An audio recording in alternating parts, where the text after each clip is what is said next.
8절에서 11절까지는 하나님께서 택하신 자들을 책임져 주신다는 것과, 그리고 택한 자들이 자신을 잘 지켜서 깨끗하게 하는 자라야 주님의 은혜에 참여할 수 있다는 말씀이 되겠습니다. 그리고 19절에 나와 있는 소금 언약은 그 당시 전쟁을 하던 양국의 대표가 짐승을 잡아서 각을 떠놓은 상태의 짐승 한가운데를 두 나라 장수가 대표로 걸어가면서 만약 이 평화조약을 어길 경우 이 짐승들처럼 하나님께서 벌 주시기를 원한다고 말하고 조약을 체결한 후에 어기는 자는 죽인 데서 유래가 됐던 언약입니다. 그래서 먼저 우리는 여기서 성경에서 말하는 소금의 의미부터 한번 살펴보도록 하겠습니다. 첫째, 소금은 그 당시의 거래의 수단이었습니다. 즉 오늘날 화폐 기능을 담당한 것입니다. 즉 궁에 있는 소금을 먹는다는 말을 합니다. 그 말은 왕실에서 주는 급료로 살고 있다는 그런 말이 되겠습니다. 에스라서 4장 14절에 우리가 이제 왕궁의 소금을 먹음으로 왕이라는 말씀이 나오겠습니다. 이렇게 거래의 수단, 소금은 거래의 수단, 화폐의 기능을 담당하고 하였습니다. 두 번째, 소금 언약이라는 것은 귀한 언약이란 말이 되겠습니다. 소금은 그 당시에 매우 고가였습니다. 그리고 비쌌다는 것입니다. 역대하 13장 5절을 보면 이스라엘 하나님 여호와께서 소금 언약으로 이스라엘 나라를 영원히 다윗과 그의 자손에게 주신 것을 너희가 알 것 아니냐고 한 그 말씀이 바로 가장 귀한 언약이라는 것입니다. 세 번째, 하나님께 드리는 제물에 소금을 치게 함으로써 부활을 상징하기도 했습니다. 구약에서 소금은 제사 제물에 뿌려줍니다. 그래서 정결함과 구약 제사 제물의 정결함과 방부제 역할을 감당했습니다. 그리고 신약에 와서는 소금은 너희는 세상의 빛과 소금이라 하심으로써 소금은 부활을 상징했습니다. 주의할 것은 순수한 소금을 공기 중에서 빛을 보게 되면 기체로 산화하여서 하늘로 증발해버리는 특성을 말하고 있는 것입니다. 레위기 2장 13절 말씀입니다. 너의 모든 소재물에 소금을 치라. 너의 하나님 여호와의 언약의 소금을 너의 소재에 빼지 못할지니 너의 모든 예물에 소금을 드릴지니라 했습니다. 그리고 에스겔서 43장 24절을 보면 나 여호와 앞에 받들어다가 제사장은 그 위에 소금을 쳐서 나 여호와께 번제를 드려라고 했습니다. 이렇게 하나님께 드리는 제물에다가 소금을 침으로 부활을 상징하기도 했고, 네 번째, 소독제로 사용하기도 했습니다. 히브리인들은 신생아가 태어나게 되면 소금으로 온몸을 문지릅니다. 그래서 잡군의 침투를 막아서 아이가 건강하게 자라기를 원했습니다. 에스겔서 16장 4절이 바로 그 말씀입니다. 네가 난 것을 말하겠는데 내가 날 때 너의 배꼽줄을 자르지 아니하였고 너를 물로 씻어 정렬하지 아니하였고 너에게 소금을 뿌리지 아니하였고 너를 강보에 사지 아니하였나니라고 했습니다. 뿐만 아니라 향을 만들어도 소금을 사용해서 성결하게 하였다고 했습니다. 다섯 번째, 소금은 맛을 잃지 않고 부활의 열매를 맺으라는 말씀이 되겠습니다. 너희는 세상의 소금이라는 이 말씀은 빛, 즉 순결과 기체 곧 부활이란 의미가 있는 것입니다. 그러므로 너희는 세상의 소금이 되어야 한다는 말은 부패를 방지하는 방부제 역할을 하라는 의미도 포함되어 있지만 궁극적인 의미는 바로 부활의 열매를 맺으라는 것입니다. 당연히 음식의 맛을 내는 1등 조미료가 소금이라는 것입니다. 그렇다면 이제 소금의 의미를 5가지로 알아봤고, 그 다음에는 영원히 변하지 않는 소금 언약이 무엇인지를 살펴보도록 하겠습니다. 12절에 보면 첫째로 제일 좋은 것을 우리에게 주시는 것이라고 했습니다. 하나님께서는 제일 좋은 것을 하나님께서 택하신 제사장에게 주셨다는 것입니다. 여기서 제일 좋은 것이라는 히브리어는 헬레브란 말입니다. 이것은 제일 좋다는 것 떠도에도 가장 좋은 것, 즉 짐승의 살찐 부위나 수확물의 가장 좋은 것을 말하고 있습니다. 이처럼 하나님께서는 하나님께서 택하신 자들에게 가장 좋은 것을 주시고자 하시는 것입니다. 이것이 그 목적 분기 중에서 가장 좋은 것을 주시기 원하는 약속이 바로 우리 하나님의 소금 언약이라는 것입니다. 따라서는 성도는 하나님께서 주시는 은혜, 그분이 약속하신 축복이 이 세상의 모든 것과도 바꿀 수 없는 가장 겹지고 가장 귀한 것임을 우리는 이해해야 합니다. 하나님은 우리 마음 가운데 항상 사랑이 넘치게 하시는 분이십니다. 신령한 기쁨을 주십니다. 하늘의 평안도 주십니다. 주님께서 주시는 것은 정말 세상이 줄 수 없고 알 수도 없는 것들입니다. 성도가 온전한 마음과 믿음으로 주님을 믿고 신뢰하고 따른다면 이 모든 은혜에 당연히 참여할 수 있을 줄 믿습니다. 많은 성도들이 눈에 보이는 것만 쫓다가 이러한 주님께서 주시는 가장 좋은 것들을 보지 못하고 느끼지 못하고 체험하지 못한 채 잃어버린 경우가 얼마나 많이 있는지 모릅니다. 성도는 오직 믿음의 눈으로 하나님께서 우리를 위하여 예비하신 가장 좋은 것을 바라봄으로 더욱 하나님만 믿고 따라야 될 줄 믿습니다. 하나님께서는 오늘도 영적 제사장으로 택하신 우리 성도들을 지극히 사랑하셔서 그 분깃으로 가장 좋은 것을 예비해 주실 것을 믿으시기 바랍니다. 주님은 우리를 위해서 가장 좋은 것을 예비해 주셨습니다. 어떠한 경우도 우리 하나님은 인생아감이 없이 항상 풍성하게 주실 줄 믿으시기 바랍니다. 하나님께서 우리에 대한 사랑을 확인시키는 결정적인 근거가 바로 그리스도의 십자가인 것입니다. 그래서 로마서 5장 8절을 보면 우리가 아직 죄인 되었을 때 그리스도께서 우리를 위하여 죽으심으로 하나님께서 우리에 대한 자기의 사랑을 확정하셨느니라 하셨습니다. 그렇습니다. 우리가 십자가를 통해서 확인할 수 있는 것이 우리를 향한 하나님의 지극한 사랑의 표현으로 가장 좋은 것이신 예수 그리스도를 바로 우리에게 주신 것입니다. 누가 아무에게나 자신의 가장 소중한 것을 어떻게 선뜻 내어주겠습니까? 특별히 사랑하지 않는 사람들을 위해서 자기를 희생한다는 것은 거의 기대하기 어려운 것입니다. 하나님께서는 자신이 가장 좋은 것, 즉 독생자 예수 그리스도를 우리를 위해 죽음으로 내어주신 것입니다. 자기가 죽는 것이 쉽지 어떻게 독생자를 내어주겠습니까? 삼위일체 하나님은 곧 독생자가 바로 자기 자신이기 때문에 가장 좋은 자신을 내어주어서 우리를 죄에서 구원해 주신 것이 바로 이 소금 언약이라는 것입니다. 그런즉 그리스도의 십자가를 바라보면서 하나님의 사랑을 확인하고 나를 향한 하나님의 그 크신 사랑을 확인하고 가장 좋은 것으로 나의 몫으로 주신 우리 하나님 안에서 기쁨이 넘치는 삶을 살아가는 우리 모든 성도들 되시기를 축복합니다. 두 번째, 소금 언약은 가장 좋은 것을 우리 몫으로 주신다고 했습니다. 두 번째는 하나님을 위해서 성별된 것을 구별할 줄 아는 것입니다. 소와 양, 염소의 첫 새끼는 거룩하니 대속하지 말고 하나님께 그 피를 제단에 뿌리고 그 기름은 불살라 하나님께 이 향기로운 화제로 드리라고 했습니다.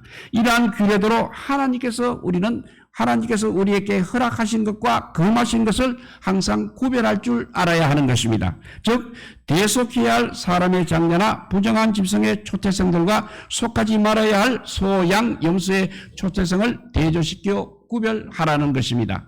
여기서 거룩하다는 말씀은 구별하다는 뜻을 동시에 가지고 있습니다. 부정하지 않는 소와 양과 염소의 첫 새끼는 모두 하나님의 것으로 구별된 것입니다. 그러므로 무조건 첫 새끼는 우리가 하나님께 바쳐야 한다는 것입니다. 흔든 가슴이라는 것은 바로 요제입니다. 요제는 제단을 향하여 제물을 드리는 방법입니다. 요제물 중에 가슴 부위와 오른쪽 넙두다리는 반드시 제사장의 몫이 된다는 것입니다. 정한 짐승의 초태생 제물의 피는 단에 뿌려줍니다. 그 기름이 또 하나님의 화제로 불살라질 때 반드시 그때는 소금을 뿌려 드려야 하는 것입니다. 이러한 규례대로 하나님께서는 허락하신 것과 금하신 것을 구별할 줄 알아야 합니다. 어떠한 경우에도 하나님께서는 자기를 위해 구별하신 것을 절대 범하지 말아야 한다고 하셨습니다. 하나님께서 구별하신 것 중에 대표적인 것이 바로 주일성수와 10조, 11조가 되겠습니다. 하나님의 법은 시간과 공간을 초월하여서 동일하게 적용된다는 사실을 명심해야 됩니다. 하나님의 법은 문화적 차이, 여건의 변화 사항에 따라서 탄력적으로 적용된다든지 수정된다든지 또 가감되는 세상의 규정과는 다르다는 것을 명심해야 하겠습니다. 주의를 잘 지킨다는 것은 주님의 약속하신 복에 우리가 참여하는 특징이 되는 것입니다. 11조는 하나님께서 명령으로 주신 것입니다. 그러기에 우리가 절대 의의를 제기할 수 없는 것입니다. 우리가 이와 같이 주님의 명령에 요구되는 것은 순종뿐이라는 것을 명심하시기 바랍니다. 그래서 말라기 3장 10절 말씀입니다. 너희의 온전한 11조를 창고에 들여 나의 집에 양식이 있게 하라고 했습니다. 즉 많든지 적든지 소득에 대한 온전한 11조를 드리게 되면 이에 따르는 복을 반드시 받게 된다는 말씀이 되겠습니다. 우리 소득의 10분의 1과 우양의 첫 새끼는 하나님께 드리는 구별된 거룩한 것입니다. 온전히 11조를 드리는 자를 그 창고에 살 것이 없도록 주께서 하늘 문을 여시고 부어주시겠다고 약속하셨습니다. 하지만 하나님의 것을 오히려 자기의 것으로 착각하고 사는 사람들은 그런 약속에 들어가지 못한 것입니다. 하나님의 것을 하나님께 구별하여 드리는 삶을 삶으로 하나님이 우리를 위해 예비하신 은혜와 약속에 들어가는 영원한 언약이 바로 오늘 말씀에 나오는 소금 언약인 줄 믿으시기를 바랍니다. 이렇게 소금 언약은 제일 좋은 것을 말하고 구별할 줄 아는 것입니다. 그리고 세 번째는 소금 언약은 하나님의 분깃이요 기업이 되는 것을 믿는 것입니다. 하나님께서는 아론 가문에 주시기로 한 분깃에 대한 약속을 가리켜서 하나님의 영원히 변하지 않는 소금 언약이라고 말씀하셨습니다. 앞에서 말한 것처럼 소금은 음식에 맛을 내고 음식이 변하지 않도록 부패를 방지하는 기능과 더불어서 향을 만들 때 역시 소금을 쳐서 성별할 때 정복한 땅에 뿌립니다. 그래서 자기 것을 확정했다는 것입니다. 적들에게 황폐 즉 철저한 패망을 알릴 때도 역시 소금이 사용되었습니다. 불순물이 없는 수수한 상태에서 소금이 공기를 만나게 되면 공기 중에 기체로 증발하여 하늘로 올라가는 부분을 통해서 부활을 상징하기도 하는 것입니다. 하나님의 약속은 그것이 무엇이든지 영원 불변하다는 사실입니다. 그래서 우리 하나님은 시건하지 않으신다고 했습니다. 그 말씀이 민수기 23장 19절 말씀입니다. 하나님은 인생이 아니시니 시건하지 않으신다고 하셨습니다.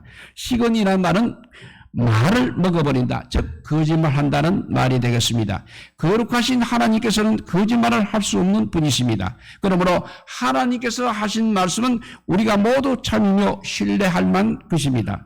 하나님의 약속 중에 장래에 이루어질 것을 제외하고 이루어지지 않는 것은 지금까지 하나도 없다는 것입니다. 하나님 입에서 나오는 일체의 말씀은 참 곧 진리인 줄 믿으시기 바랍니다. 그래서 요한복음 17장 17절을 보면 그들을 진리로 거룩하게 하옵소서 아버지의 말씀은 진리이니이다 라고 했습니다. 우리 하나님께서는 또한 변함이 없으십니다. 이 세상에 변함이 없는 것은 아무것도 없습니다. 창조된 모든 것들이 다 끊임없이 변하고 있는 것입니다. 그래서 야고보서 1장 17절에 보면 온갖 좋은 은사와 온전한 솜이 다 위로부터 빛들의 아버지께로부터 내려오나니 그는 변함도 없으시고 회전하는 그림자도 없으시다고 했습니다. 그러므로 하나님께서 태초부터 지금까지 계획과 목적, 사람을 구원하시는 방법 등에 전혀 변함이 없으신 것입니다. 따라서 하나님의 약속이라든지 일하시는 방법이 변함이 없으셔서 오늘날에도 전에 그리하셨던 것처럼 하나님께서 원하시는 사람을 불러 서십니다. 그리고 약하고 무능하고 천한 사람을 일꾼으로 세워주시는 것입니다. 그러므로 이 세상 모든 것이 변해도 주님은 변함이 없으십니다. 그러므로 우리가 그분의 언약을 신뢰하고 하나님께서 쓰시는 일꾼들을 존중하고 협력해야 하는 것입니다. 하나님께서는 또한 한결같이 미쁘시다고 하셨습니다. 디모데후서 2장 13절 말씀입니다. 우리는 미쁨이 없을지라도 주는 항상 미쁘시니 자기를 부인할 수 없으시다고 했습니다. 사람의 마음은 신뢰할 때가 없을 때가 너무나 많이 있습니다. 사람의 마음은 만물보다 부패하고 거짓된 것이 많기 때문에 그렇다는 것입니다. 그러나 우리 하나님은 미쁘십니다. 진실하시며 믿을 믿을 만하며 신뢰할 만한 것입니다. 여기서 믿보다는 말은 영어로 faithful입니다. 충성되다는 말입니다. 즉 믿음이 가는 사람, 신용할 만한 사람을 말하고 있습니다. 하나님은 자기의 언약에 대해서 언제나 신실하신 분이십니다. 언약의 파기는 언제든지 우리 사람 편에서 비롯된다는 것입니다. 그러므로 우리는 하나님의 약속을 믿고 확신 가운데 거해야 하겠습니다. 하나님께서는 우리에 대한 또 천국의 유업에 대한 약속하고 영생의 약속을 반드시 이룰 것입니다. 그러므로 우리의 하나님의 신실함을 확실히 믿기를 원합니다. 오늘 본문 20절은 하나님께서 아론에게 땅에서 기업이나 분깃이 없다고 말씀하셨습니다. 왜냐하면 제사장들은 하나님을 섬기는 일에 전념해야 합니다. 그러므로 가나안 땅에서 기업을 얻을 수가 없었던 것입니다. 오늘날 하나님 앞에서 영적 제사장이 된 우리 성도들에게 이 땅에서 얻을 기업이 없다는 말도 되는 것입니다. 오직 하나님께서 친히 기업이 되어주시기 때문에 그렇습니다. 다시 말해서 진정한 성도의 기업은 하늘나라에 있다는 것입니다. 우리는 이 땅에 나그네와 행위 같은 존재임을 항상 기억해야 하는 것입니다. 천국 성도의 본향은 천국입니다. 지금 우리가 그 천국으로 행하는 여정에 있는 것입니다. 그러므로 성도는 철로 역정을 읽어보시기 바랍니다. 그래서 내가 가야 할 천국을 향한 여정에서 하루하루 어떻게 살아가야 할 것인가를 생각하면서 살아가야 하겠습니다. 스페인의 산타코로 가는 순례길이 있습니다. 그것을 순례길이라고 해서 스페인은 관광자원화하고 있습니다. 그렇지만 그 길은 진정한 순례길이 아닙니다. 지금 우리의 집으로 돌아가는 여정에서 우리는 이렇게 장막에서 살고 있는 것입니다. 장막은 이렇게 예정된 기간 동안만 설치하고 생활하다가 때가 지나면 훌훌 장막을 걷어서 정리하여 우리 본향으로 돌아가야 하는 것입니다. 우리의 육시전 삶이 바로 그렇다는 것입니다. 그러므로 우리의 기업은 잠깐 후면 없어질 이 세상에 있지 않다는 것이고 항상 하나님 나라에 있다는 것을 명심하시기 바랍니다. 그래서 로마서 8장 17절 보면 자녀이면 또한 후사 곧 하나님의 후사요 그리스도와 함께한 후사라고 했습니다. 우리는 세상 사람들처럼 이 세상에 소망을 둔 사람이 절대 아닌 것입니다. 성도의 소망과 기업은 하늘나라에 있다는 것을 잊지 마시기 바랍니다. 그러므로 이 세상의 모든 것은 지나갈 것들입니다. 이 세상 것은 시간이 지남에 따라 낡아지고 헤어져서 없어질 것들입니다. 그렇지만 우리가 차지할 하늘의 기업은 영원 불변하게 되는 것입니다.